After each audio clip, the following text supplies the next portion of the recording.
Mga bok, pakita ko lang yung gagawin natin ngayon. Honda Click version 2. Si Sir, medyo nag-rides daw siya. Kailan yung nag-rides ka, Sir? Kailan ka nag-rides? Minamoy ka? Last week. Last week nag-rides si Sir. Sa biyahe daw, minamoy daw siyang sunog na wire. Wala naman daw siyang kasabay nun na motor o sasakyan. Siya lang mag-isa talaga. Kaya ngayon, pina-check niya sa amin yung wiring ng motor niya. Hindi kami may gawa na ito, pina-check niya lang. Wala naman kami nakitang sunog or naamoy, tapos tinarin namin paandar, pinagana namin yung mini driving light. Wala naman kami nakitang sunog or naamoy. Tapos, hiningi-isa rin suggestion natin. Sabi ko, kung ako to, paparewiring ko na to. Kasi, unang-una tinan yung wiring sa battery mga bok. Hindi maayos. Di ba mga bok? Yan. Tapos meron pa dito naka-ipit sa may fuse and sa may gis. Inipit na lang yung wire. So, hindi tayo ganyan magtrabaho mga bok. Tapos itong fuse, walang bahay. Nilagyan na lang ng electrical tape. Mas mainam kasi may bahay mga bok para may proteksyon. Tapos yung wire dito lang pinatong sa battery. Tayo kasi, yung wire mga bok, pinapadaan natin kung saan dumaan yung wiring ni Honda.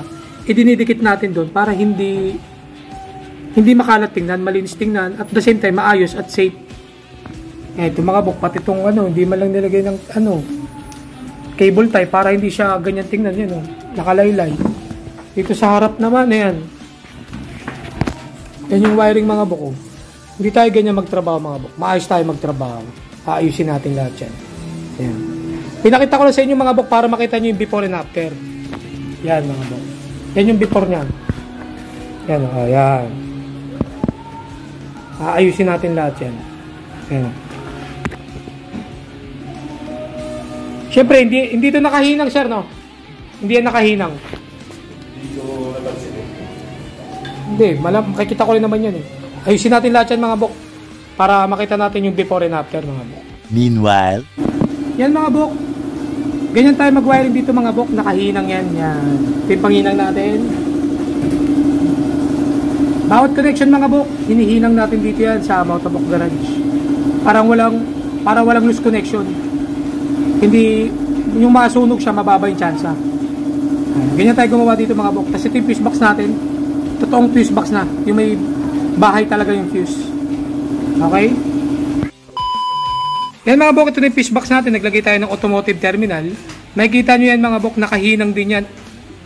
Kahit sa terminal mga bok, hinihinang natin yan. Para iwas loose connection mga bok.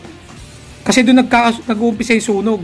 Pag may loose connection, katagalan, umiinit, hanggang masunog na yung mga wire.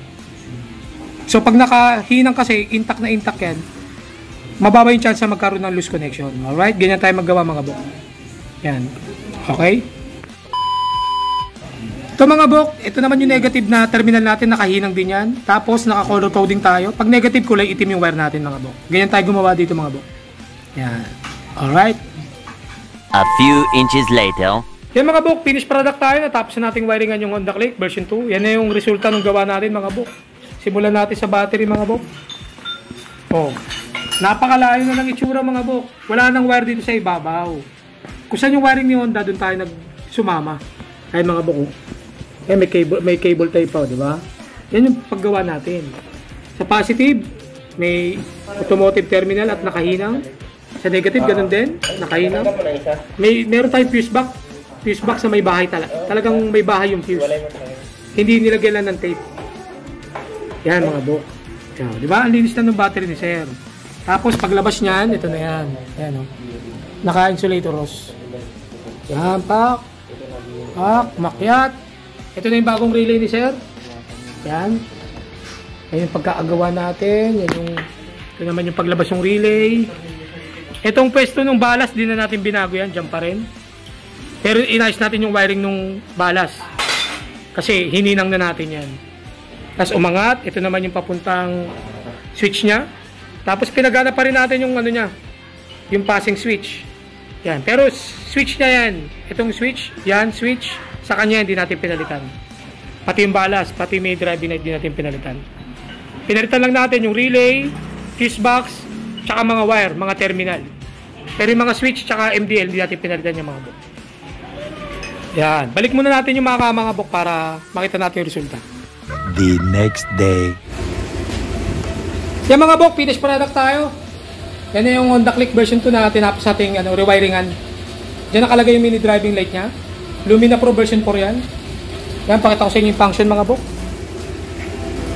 Yan yung low niya, puti. High niya, pinagsama. Yan. Tapos passing. Yan, alright. Yan, pinatay ko na mga bok. Yan, so ingat-ingat tayo sa para hindi mapadoble. Make sure natin na yung gagawa ng wiring natin, talagang gusto natin yung gawa nila. Kaysa naman, padoble-doble tayo ng gastos. Kasi wiring yan, hindi yan pwedeng, tipirin. Tipirin nyo na lahat, wag lang yung wiring. Kasi pwedeng masunog yung motor natin dyan. Ingat-ingat mga bok. Sa mga gusto magpagawa mga bok, message lang kayo, Motovlog Garage Facebook page para may schedule natin yung mga papagawa nyo. Alright mga bok.